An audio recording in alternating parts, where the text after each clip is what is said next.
another edition of the Contractor's Secret Weapon weekly podcast with your hosts, Dave Negri.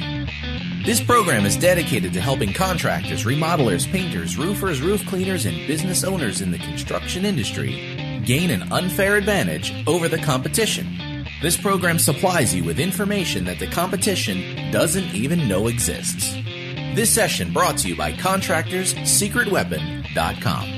Before we get into the conversation with you, I just want to do a shout out to our sponsors who help promote Contractor's Secret Weapon and just some of the things that they have in store for you, our listeners. Hey, is your phone ringing enough? Do you want it to ring more with highly motivated and qualified buyers that contact you, the contractor, directly?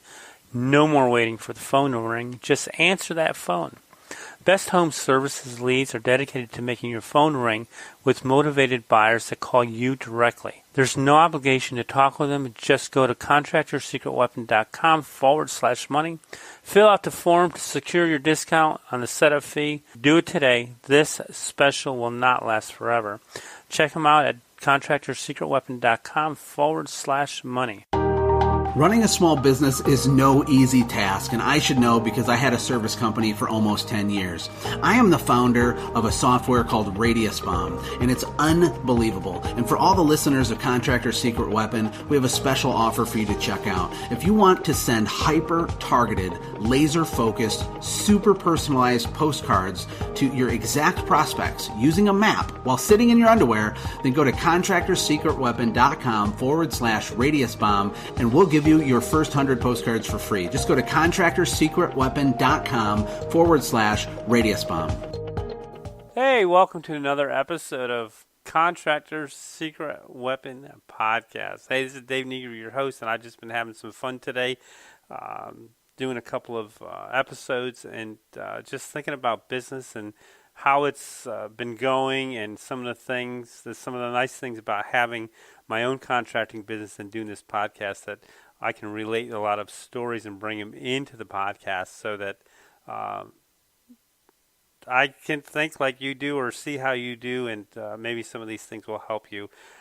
Today, I just really wanted to talk about, let's forget about what I want to talk about today for right now. Let's go into, I've got another series coming out. You know, we've been doing the series, and we've got them on the webpage, so that if you want to go and listen to 5 or 6 podcasts, we've usually been doing them in a series of 5 days and then putting them in a block so you can listen to them instead of going searching for them. I've got a new series coming out, and I've been working on, it may be the next one because I'm doing a lot of work, and here's the title of it: Keep from crippling your business from these 20 bad marketing mistakes that a lot of businesses do. Okay, now we can get on to what today's podcast is all about. Stop prejudging your customer in the sales process. Listen, we've all done it, and some of us do it more than others. Some of us have learned from our mistakes, and some of us are still making the mistakes. But there's listen, we do not know what our clients will want or how they will react because someone else did.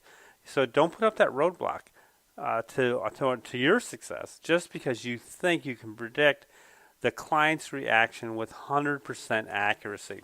So let me tell you a story. I love stories, especially Zig Ziglar, one of my heroes from the past. He's in the past, but he's still one of my heroes. Great guy, and had a tremendous amount of one-liners and stories that were just awesome. You know, he started out selling expensive pots and pans. And one day he had to go up to this house, and he had an appointment, went in and started, and the house was, a real tiny house. They had 5 or 6 kids, and they didn't look like they could afford anything. Now, this is where we're going to go into the prejudging thing.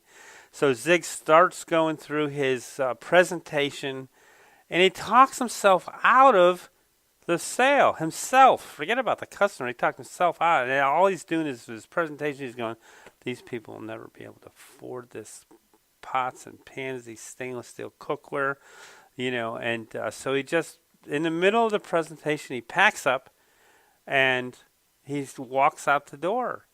Didn't say a word, just packs up and walks out the door.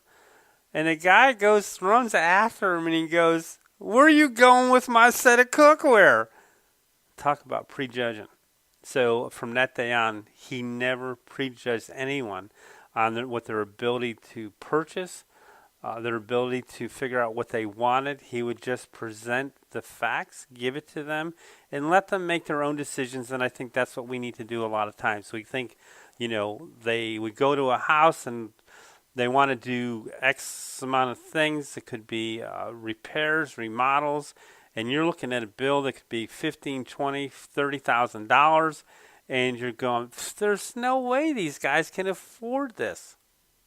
How do you know? You're just making an assumption based on the little that you see on the front end. So, it's like looking at that iceberg. You see the tip, but you never see what's underneath. So I heard, a lot of people, and I've talked to a lot of people about this. Contractors tell me that, well, my clients won't like that or respond to it. This is a huge mistake. Listen, get it out of your head. You are not your client. You don't know what the client will or won't do until you give them the options. So, don't call up and say, "This will never work with my client." First of all, that's kind of foolish. You're already talking yourself out of the sale, out of the presentation. You don't know what will or won't work, with your client. Second of all of these marketing strategies that we've talked about in our podcast, they've all been tested all over the country. And guess what? They work. Period. They work. So you don't have to go reinventing the wheel. They work. If you can't get something to work, send me an email. Check it out. Maybe I can help you walk through it. It just could be a word or two that you're messing up on. We can get that done for you. Listen, I had one guy tell me, he said, "I tried that and it doesn't work." This would be like questioning the laws of aerodynamics. And every time a plane crashed, saying planes must not work because one crashed. Nobody does that. I've never considered it. I'm sure you've never considered it. They ask what was wrong with the plane, or what mistake did the pilot make, or what was the weather like. It's not the plane. It's not, it works. Everything works. That's the funny thing. So what he should have said is, "I tried this and I couldn't get it to work." Not that it doesn't work. And man, there's so much into the scientific process of marketing that there's a reason why it didn't work. There are so many variables into the whole process of correctly marketing. Are you marketing to the right people? Are you saying the right words? Is it an attraction, lead generation, or is it just a boring flyer? All these things need to be taken into consideration. To just say that it doesn't work is sort of like giving up on yourself. I want to find out why it didn't work, or if it did work, how can I make it better? See, I'm never just satisfied. I'll tweak something here, tweak something there, a word, but I'll never completely do a rehaul. I'll change one thing at a time until I get to its maximum efficiency. One of the big things I see in this biggest challenge is of saying it doesn't work. Many of us, because of our ego, we're guys. We don't want to know that we're wrong. We want to be told we're wrong. We will spend money after money after money to prove that something doesn't work. So if it doesn't work, we'll spend tons of money. Don't ask me why we do that.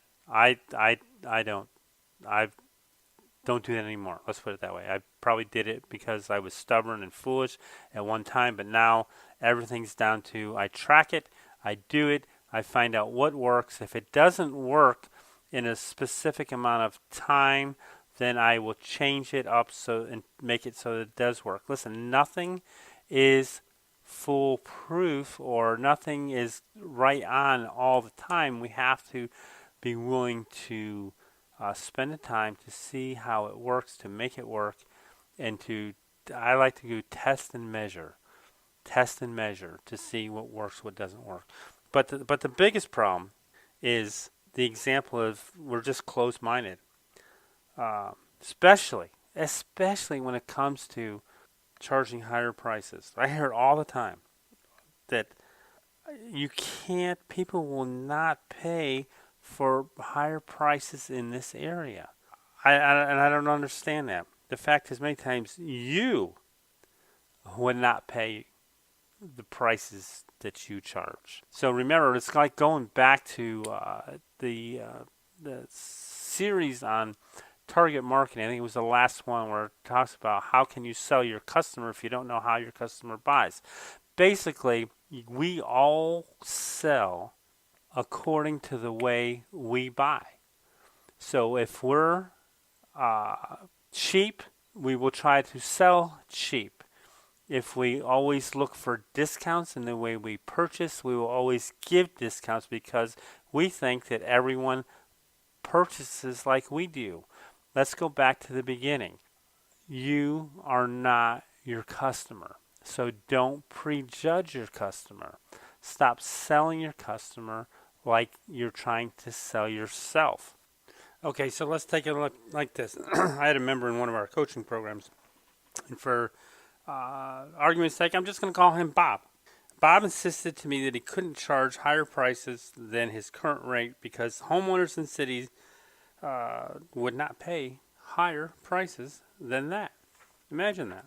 The funny thing is that I got an email from another coaching program member in the same city who was charging 63% more than Bob's rate. And he was having no trouble keeping busy. Matter of fact, you do not know what your clients will or won't buy until you test the waters. That's why I've always said there's elasticity in pricing. You just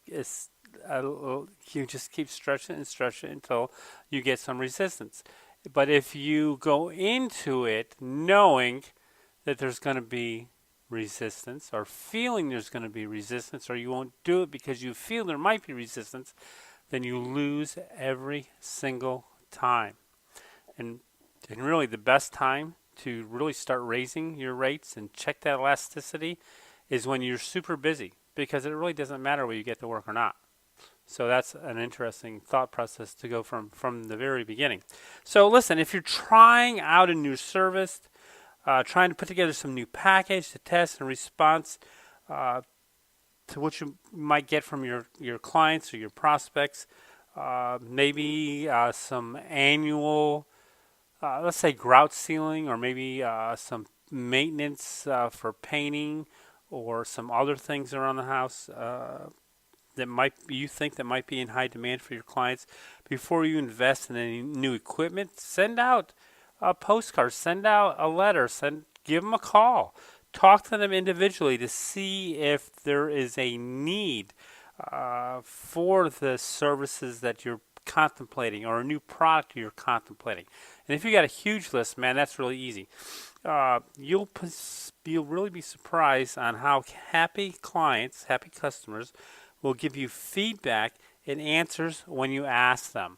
And that's so true, because lately I've been contemplating adding a new division to Elite Home and Property Services, and I've been talking over with some of my really good customers and clients about what their thought process was about the whole thing, and they thought that it was an excellent idea, and it was much needed in the marketplace.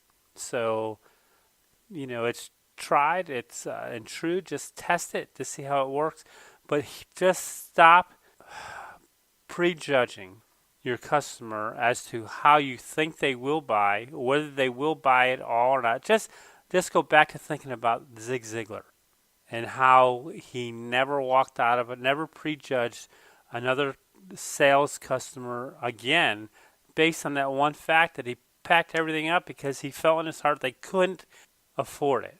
And the guy chased him down and says, "Where are you going with my cookware? Or where are you going with my new bathroom? Where are you going with my new kitchen set? Where are you going with my new exterior painting job? If you give up, you've lost 100% of the time. So it's like Winston Churchill said, never, never, never give up. Don't prejudge, because the only loser in that battle is you. Hey, have a great day. Go be profitable. Again, I want to thank you for joining us and investing your time with us today. I hope you enjoyed this week's episode, and if you did, go to iTunes and give us a shout out. You can also go to our website, www.contractorsecretweapon.com, and check out today's episode and leave us a comment in the bottom of the page. And if you haven't gotten your 15 secret weapon strategies to getting higher-end customers, get it while you're at the website. Also, I want to thank again our sponsors for keeping this podcast alive for your profit-making pleasure. And so go be profitable this week. Work smarter, not harder, and learn how to leverage your time and your knowledge so that you can be more profitable. Again, see you next week.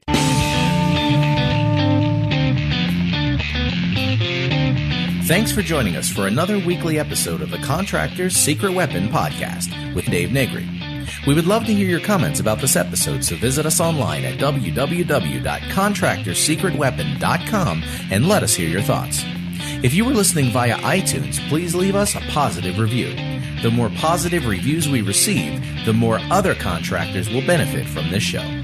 Thank you, and see you next time here on the Contractor's Secret Weapon Podcast.